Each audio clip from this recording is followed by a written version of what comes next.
Assalamualaikum warahmatullahi wabarakatuh. Alhamdulillah wassalatu wassalamu ala rasulillah. Segala puji bagi Allah subhanahu wa ta'ala.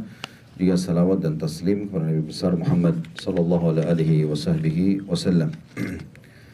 Melanjutkan bahasan buku kita, saudaraku seiman, lebih dari 1000 amalan sunnah dalam sehari semalam. Dan yang terakhir kita sempat bahas pasal tentang masalah sunnah keluar dan masuk kamar mandi. Sementara sekarang kita akan masuk insyaAllah, semoga Allah berkahi, dimulai dengan sunnah dalam wudhu. Dan wudhu ini teman-teman sekalian, banyak orang Islam yang menganggap remeh, seakan-akan itu hanya sekedar sebuah rutinitas yang berhubungan dengan sholat saja. Padahal sebenarnya wudhu ini masuk dalam banyak lini kehidupan kita.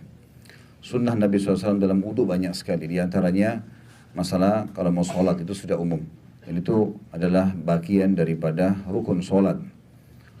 Namun ada juga yang lain seperti misalnya keutamaan wudhu yang dilupakan, sehingga banyak sunnah-sunnah wudhu yang lain ditinggalkan, seperti wudhu sebelum tidur. Kemudian wudhu pada saat akan selesai melakukan hubungan biologi suami istri, lalu mau tidur dan belum mau mandi di malam hari, mau menunda mandinya menjelang subuh, maka disunnahkan wudhu. Sebagaimana riwayat Umar radhiyallahu anhu yang berkata, "Ya Rasulullah, bolehkah aku tidur dalam keadaan junub?" Maka kata Nabi SAW, "Boleh, asal kamu berwudhu terlebih dahulu." Juga ada wudhu kalau ingin mengulangi biologis itu. Sabda Nabi SAW dalam hadis sahih, siapa yang ingin mengulangi biologisnya, maka dia berwudhu, karena itu akan lebih membantunya atau membuatnya semangat. Kemudian wudhu membersihkan dosa-dosa. Sabda Nabi SAW, selain daripada tadi contoh-contoh yang dianjurkan untuk dilakukan, termasuk juga wudhu pada saat emosi ya. Ada riwayat lain juga berbunyi, kata Nabi SAW, kalau kalian sedang marah dan kalian berdiri, maka duduklah. Kalau duduk juga masih ada emosi, masih marah, maka berbaringlah. Kalau juga masih marah, maka berwuduklah. Karena itu dari gangguan syaitan, dan wudhu akan meredamnya. Wudhu sendiri punya banyak keutamaan, diantaranya pembersihan dosa-dosa. Sabda Nabi SAW yang berbunyi, tidak ada seorang muslim yang berwudhu sesuai dengan yang aku ajarkan, aku contohkan, atau menyempurnakan wudhunya sesuai dengan contoh Nabi SAW, kecuali akan berjatuhan semua dosa-dosanya bersamaan dengan tetes air terakhir. Pada saat seseorang muslim membasuh tangannya, kata Nabi SAW, maka akan jatuh semua dosa-dosa yang pernah dijamah oleh tangannya sampai bersamaan dengan tetes air terakhir. Pada saat dia berkumur-kumur dan membasuh hidungnya, maka akan jatuh dosa-dosa dari hidung dan mulutnya. Pada saat membasuh wajahnya, maka jatuh dosa dari matanya. Pada saat dia membasuh kepala juga begitu, dan kaki juga seperti itu. Jadi bisa membersihkan dosa. Yang kedua, akan memberikan cahaya yang sangat terang pada hari kiamat, sehingga membedakan antara kita umat Muhammad SAW dengan umat yang lainnya. Sebagaimana dalam hadis yang sahih kata Nabi SAW, aku ingin sekali bertemu dengan saudara-saudaraku. Maka kata para sahabat, ya Rasulullah, kami adalah saudara-saudara anda. Kata Nabi SAW, bukan. Kalian adalah sahabatku. Ya, teman-temanku itu atau orang yang aku ingin temuin itu, ya, saudara-saudaraku adalah yang datang sepeninggalku nanti. Jadi setelah ini beliau meninggal, kita ini semuanya, maksudnya sampai menjelang hari kiamat umat Islam. Kata para sahabat, ya Rasulullah, bagaimana anda mengenal mereka sementara anda bertemu dengan mereka nanti di mahsyar? Ketemu fisik nanti di mahsyar, hari kebangkitan. Kata Nabi SAW, sungguh dari tempat-tempat wudhu mereka akan keluar cahaya yang terang. Jadi semuanya akan bercahaya. Juga wudhu teman-teman sekalian akan memberikan tambahan perhiasan di surga, baik itu pakaian atau yang lainnya. Sebagaimana sabda Nabi SAW, sesungguhnya perhiasan seorang mukmin akan memenuhi tubuhnya yang tersentuh dengan air wudhunya.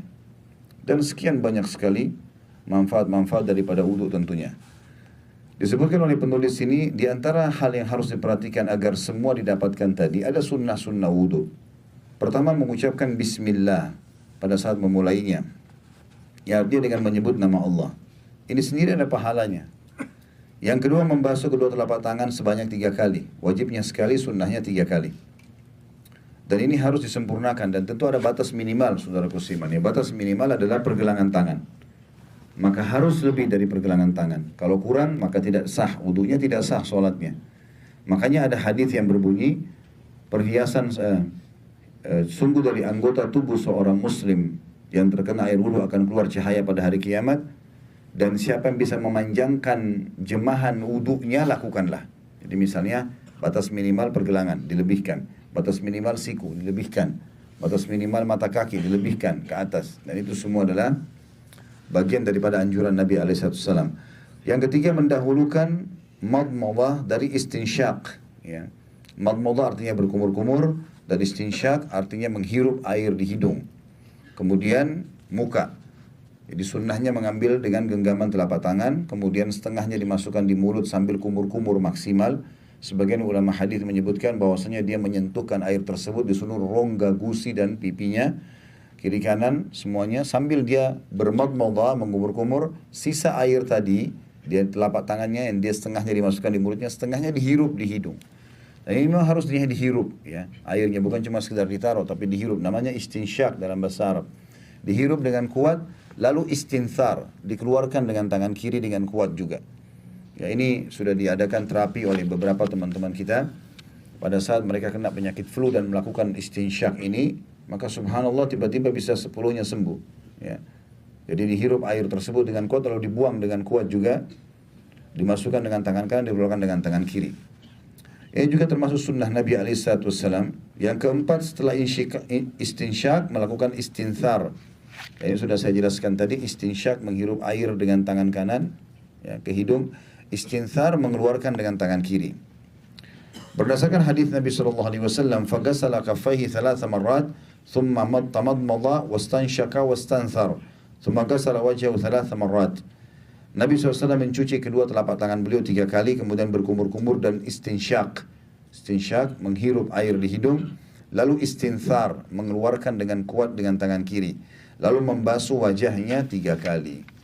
Insya Allah orang yang melakukan istinsyaq dan istinthar ini tidak ngupil lagi ya, karena sudah bersih hidungnya.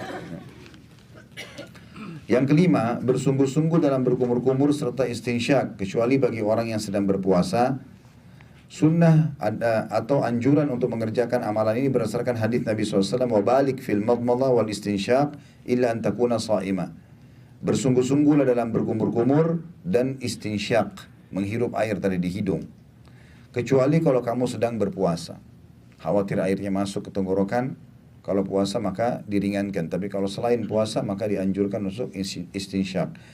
Istinsyaq ini juga teman-teman mengeluarkan syaitan yang bertengkar di hidung kalau lagi tidur ya, sebagaimana sabda Nabi SAW, kalau kalian bangun tidur maka cucilah telapak tangan kalian dan beristinsyaqlah, karena syaitan bertengkar di hidungnya. Jadi kalau teman-teman tidurnya normal, artinya sudah 4 jam sampai 6 jam di malam hari, apalagi kalau lebih dari itu sudah cukup. Kalau bangun masih ngantuk, waswas syaitan, maka cara menghilangkannya, coba basuh telapak tangan, kemudian masukkan air di hidung, lalu buang ya. Maka kita akan temukan insya Allah ngantuk kita hilang. Ini berapa kali saya praktikin, praktis sekali cara sunnah Nabi SAW ini untuk menghilangkan ngantuk kita. Kata beliau, makna bersungguh-sungguh dalam berkumur-kumur ketika berwudu adalah menggerakkan air ke seluruh bagian atau rongga mulut. Adapun makna bersungguh-sungguh dalam istinsyaq, menghirup air ke hidung, adalah menghirup air sampai ke ujung atau bagian hidung yang paling dalam. Ya, jadi tidak usah khawatir sakit atau apa, ini bisa dipraktikin insya Allah akan sangat membantu. Dan kita tahu memang kita selalu menghirup udara dari luar dan banyak bakteri dan tertampung di bulu hidung seseorang di antara kita. Dan istinsyaq ini sangat membantu untuk membersihkan ya.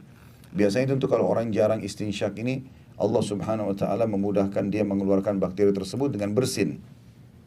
Tapi itu sudah menembus masuk ke bagian otak ya, dan itu dengan cara alami tentunya. Tapi kalau orang sering istinsyaq, lebih membantu dia menjaga kesehatannya. Yang keenam, menyatukan antara berkumur-kumur dan istinsyaq dengan sekali cidukan tangan kanan tanpa pemisahan. Maksudnya ini juga bagian daripada ibadah. Meletakkan satu cakupan air dengan telapak kanan tadi, memasukkan di mulut, setengahnya dihirup, ini juga bagian sunnah sendiri. Ini juga ada pahalanya. Sunnah atau anjuran untuk mengerjakan amal ini berdasarkan hadis Nabi SAW, "Tsumma adkhala yadahu fatamadmada wastansyaqa min kaffin wahidah." Nabi SAW memasukkan tangannya ke dalam bejana, lantas ia berkumur-kumur dan beristinsyaq dari satu cidukan telapak tangannya saja. Hadis ini riwayat Bukhari Muslim tentunya, sebagaimana dijelaskan di footnote situ ya. Yang ketujuh, bersiwak, dan kalau tidak bisa mendapatkan kayu arak atau kayu siwak ini bisa menggunakan sikat gigi. Waktu untuk bersiwak yang sesuai dengan sunnah ialah ketika akan berkumur-kumur. Anjuran bersiwak berdasarkan sabda Nabi SAW, "Laula an asyukka ala ummati la amartum bisiwaki ma'a kulli wudu." kalaulah tidak memberatkan atau aku khawatirkan untuk memberatkan umatku, niscaya aku akan memerintahkan mereka bersiwak setiap kali mau berwudu. Ada riwayat lain tentunya setiap kali mau sholat. Hadis ini hadis sahih riwayat Ahmad dan Nasa'i. Kemudian termasuk sunnah Nabi SAW ini juga tentu bersiwak banyak sekali sunnahnya ya. Nabi SAW sunnahnya pada saat mau sholat, pada saat mau wudu, pada saat mau sholat, pada saat bangun tidur, pada saat mau tidur. Dan Nabi SAW juga menggunakan setiap kali mau interaksi dengan orang, terutama mau masuk ke dalam rumah. Sampai saking pentingnya siwak ini, sampai Nabi SAW pada saat mau meninggal, beberapa saat sebelum meninggal, beliau lagi bersandar di dadahnya Aisyah radhiyallahu anha dan sudah akan meninggal sebentar lagi. Ngomongannya pun Nabi SAW sudah terbata-bata lewat Abdurrahman, anaknya Abu Bakar, saudaranya Aisyah, menggunakan siwak. Masuk ke dalam rumah tersebut. Lalu mata Nabi SAW terarah ke siwak itu. Aisyah pun paham radhiyallahu anha, lalu berkata, "Ya Rasulullah, apakah anda minat dengan siwak itu?" Nabi SAW menggelengkan kepala beliau, lalu Aisyah pun mengambil, kemudian memotong bagian atasnya yang sudah dipakai oleh Abdurrahman, lalu melunakkannya, kemudian menggosokkan di mulut Nabi SAW. Jadi akhir sunnah beliau pun yang dikerjakan sebelum meninggal bersiwak. Ya, banyak sekali orang anggap remeh masalah ini untuk menjaga bau mulutnya. Kalau kita sekarang tentu menggunakan sikat gigi, ini juga masuk ya. Kemudian juga yang kedelapan adalah menyelat-nyelat atau menyela-nyela jenggot ketika membasuh muka. Kalau berwudu ini semua urutan masalah wudu. Jadi jari-jari dimasukkan di antara jenggot. Kalau jenggotnya lebat kayak saya, kalau jenggotnya cuma 1-2 ya nggak perlu lah.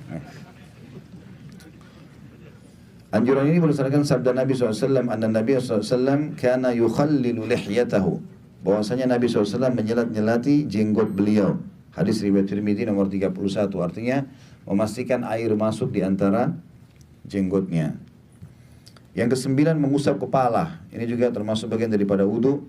Cara mengusap kepala yaitu memulai dari bagian depan rambut, tempat tumbuh rambut, ya, kemudian menggerakkan kedua telapak tangan hingga ke belakang, ke tengkuk batang leher, kemudian mengembalikan ke tempat semula.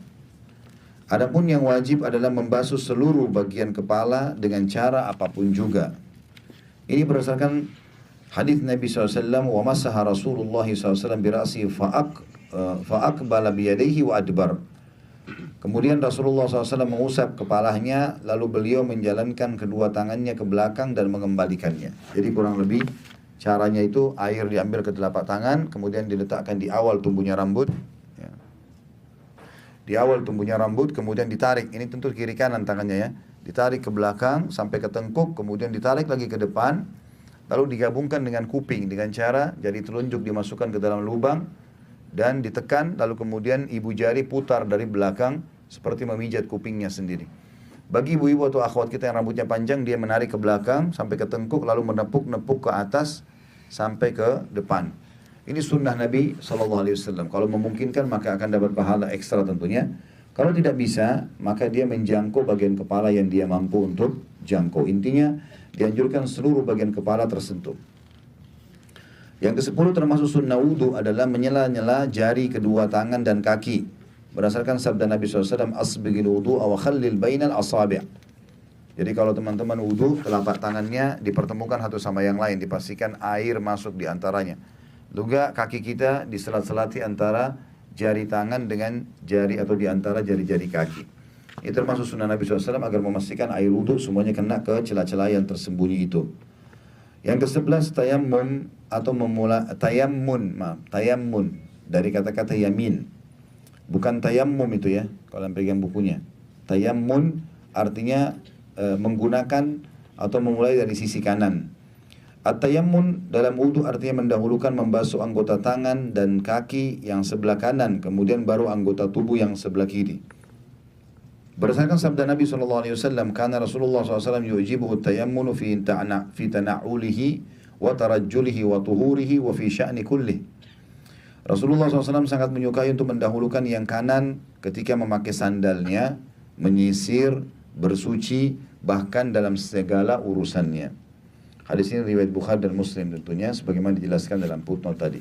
Ini sunnah Nabi SAW ya, kita mendahulukan kanan, pakai baju, sisir rambut, menyiram badan, mulai wudu dan seterusnya semuanya tangan kanan, termasuk makan dan minum menggunakan tangan kanan.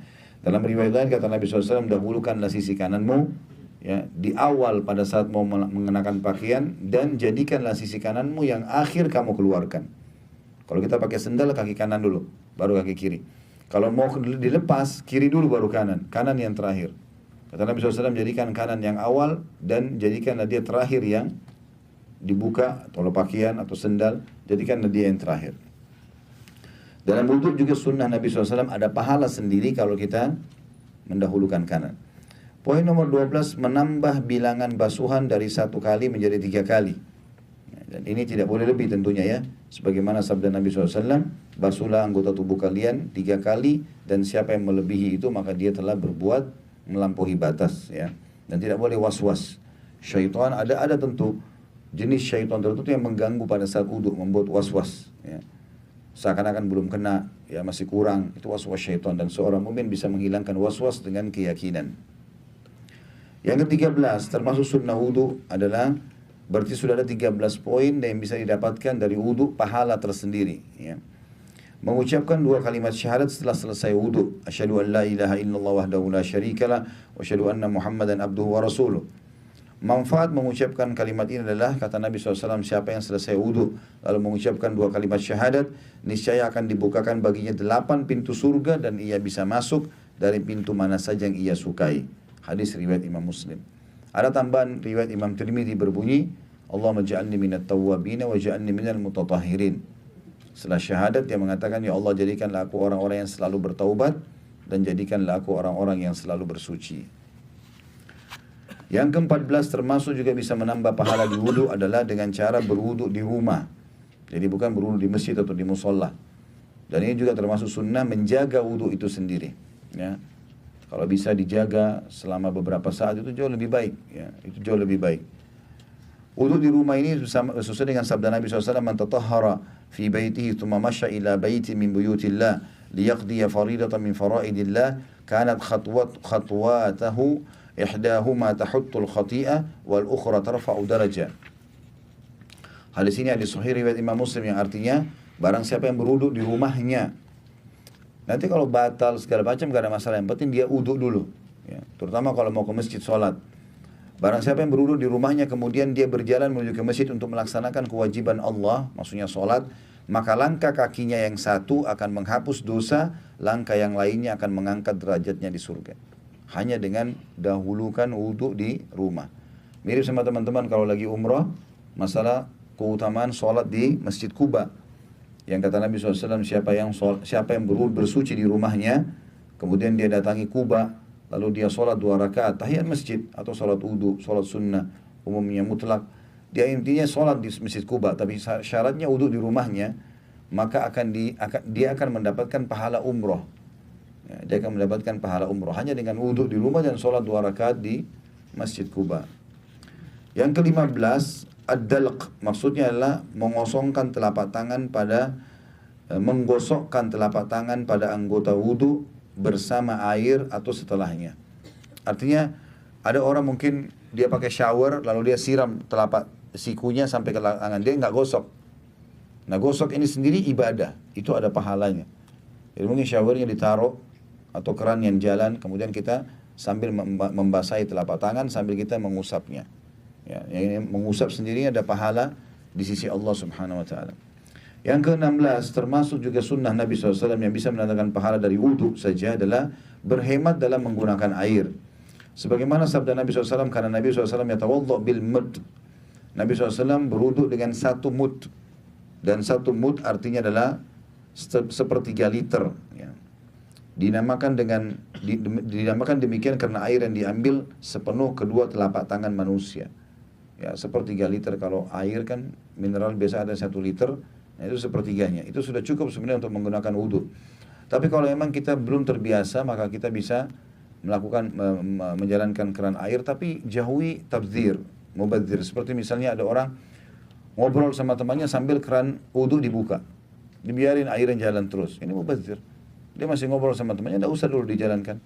Atau transisi antara satu kegiatan wudhu ke wudhu yang lainnya, yang sifatnya ada jeda waktu, kayak misalnya dari membasuh kepala ke membasuh kaki misalnya. Itu kan ada transisi, ditutup dulu kerannya, jangan dibiarkan mubadzir. Atau mungkin ada orang terlalu besar membuka keran air sehingga membuat pakaiannya basah, orang di sebelahnya terganggu, ini juga tabdzir, ya. Maka ini termasuk sunnah Nabi SAW berhemat dalam masalah air. Yang ke-17, melewati batasan yang diwajibkan dalam membasuh 4 anggota wudhu, yakni kedua tangan dan kaki. Disebutkan dalam sebuah riwayat ketika Abu Hurairah berwudhu, dia membasuh tangan hingga mengenai bagian lengan atas dan membasuh kakinya sampai betis. Artinya tadi saya bilang, melebihi jamaan minimal. Jamaan minimal telapak tangan sampai sini, dia lebihkan. Abu Hurairah sahabat Nabi radhiyallahu anhu pernah wudhu, baju beliau bagian atas digulung sampai ke pundaknya. Lalu beliau membasuh sikunya dari lengan, ya. Dan juga membasuh kaki dan mata kaki dari betis, ya. Karena mengejar keutamaan mendapatkan perhiasan yang banyak di surga. Sebagaimana sabda Nabi SAW, ya. Perhiasan seorang mukmin akan memenuhi anggota tubuhnya yang terkena air wudhunya. Karena waktu itu ada seorang tabi'in bertanya kepada Abu Hurairah, wahai Abu Hurairah, wudhu apa yang anda lakukan? Saya belum pernah lihat ada sahabat Nabi yang kerjakan itu. Kata Abu Hurairah, andai saja kau tidak melihatnya, aku tidak akan menjelaskan.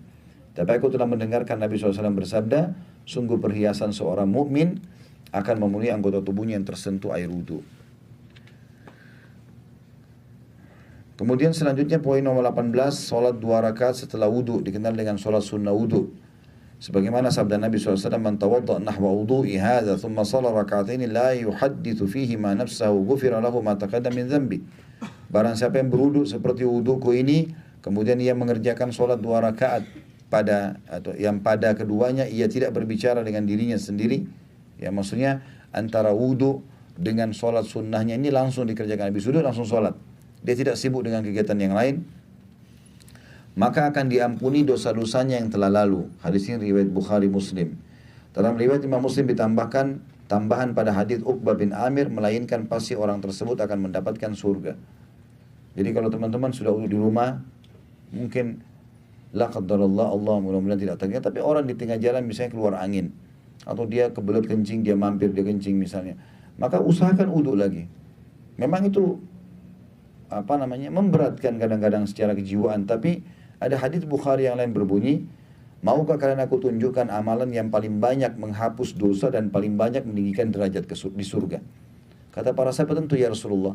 Kata Nabi SAW, memperbanyak langkah ke masjid dan berwudu di waktu-waktu yang dibenci. Justru pada saat itu, misalnya mau tidur udah ngantuk, tapi kita disunnahkan wudu. Wanita haid dan nifas pun dianjurkan tetap wudu, karena yang dilarang sholat, puasa, menyentuh fisik Al-Quran, tapi berhubungan biologis. Tapi yang lain, wudu sebelum tidur, bersedekah, zikir pagi sore, menjenguk orang sakit, majelis ilmu tetap harus dilakukan, ya, supaya tidak kosong dari ibadah. Yang ke-19 adalah menyempurnakan wudunya, maksudnya memberikan hak setiap anggota wudu dengan membasuh semuanya secara sempurna dan menyeluruh. Seorang muslim dalam kesehariannya berwudu berkali-kali, paling tidak 5 kali dalam waktu sholatnya, dan yang lainnya terkadang lebih dari 5 kali ketika hendak melakukan sholat-sholat sunnah seperti duha dan qiyamul lail. Apabila setiap kali wudu setiap muslim dapat mengamalkan sunnah-sunnah tersebut, tentu ia akan mendapatkan pahala yang sangat banyak. Ada di sini disebutkan khusus lembaran faedah mengikuti sunnah berwudu. Hal itu tercantum dalam sabda Nabi SAW, man tawadda fa ahsanal wudu'a kharajat khatayahu min jasadi hatta takhruja min tahta alfarihi. Barang siapa yang berwudu lalu ia sempurnakan wudunya, niscaya ia akan keluar, niscaya akan keluar dosa-dosanya dari tubuhnya sampai keluar dosa-dosa itu dari bawah kuku-kuku jarinya. Hadis riwayat Muslim. Juga dalam sabda Nabi SAW, ma minkum min ahadin yatawadda fayuhsinul wudu'a thumma yakumu fayarka'u raka'atain yukbilu biqalbi wa wajhi illa wajabat lahul jannah wa ghufiralah.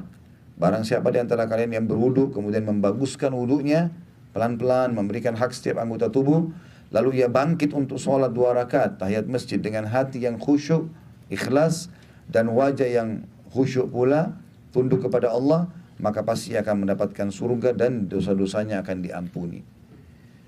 Imam Nawawi berkata rahimahullah, sungguhnya derajat yang didapatkan oleh orang yang memperbaguskan wudunya atau sempurnakan wudunya ialah ia mampu berjuang membela dirinya dari kejahatan-kejahatan syaitan dan menghilangkannya dari dirinya sendiri. Syaitan tidak akan ganggu lagi kalau dia sudah wudu, serta menjaga dirinya agar tidak diganggu oleh syaitan walau hanya sekejap mata pun. Dia selamat dari syaitan dengan perjuangannya untuk melakukan wudu, dan ia mendapatkan kelapangan hati. Ia mendapatkan kelapangan hati. Termasuk sunnah Nabi SAW adalah siwak tadi yang kita sebutkan teman-teman. Dan itu dikhususkan oleh penulis dalam bab ini. Dan siwak ini memang membersihkan diri ya. Hadis tadi yang pertama sudah kita sebutkan, kita pindah saja ke hadis kedua karena melihat waktunya. Ada sabda Nabi SAW di halaman 22, as-siwaku madharatun lil fam, mardatun lil rabb.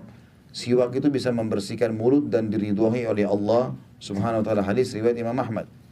Faedah bersiwak adalah mendapatkan ridho dari Allah, membersihkan mulut, materi yang membasmi kuman. Jadi sudah diadakan penelitian oleh sebagian ilmuwan, kalau kita dapatkan siwaknya ya, itu dari pohon arak namanya. Bukan arak minuman keras ya, arak ya. Saya tidak tahu di Indonesia ada atau enggak, tapi yang jelas di Saudi banyak sekali, di Jazirah Arab banyak, dan dijual murah sekali 1-2 real. Maka siwak itu disunnahkan untuk dipakai dengan cara digosok-gosokkan di gigi setelah dilunakkan bagian atasnya. Cuma banyak orang kita nggak ngerti cara pakainya gitu. Ya, jadi siwak ini kalau dipakai, setelah dipakai sekali, dan kalau beli minta yang har, bilang har itu panas, pedas ya.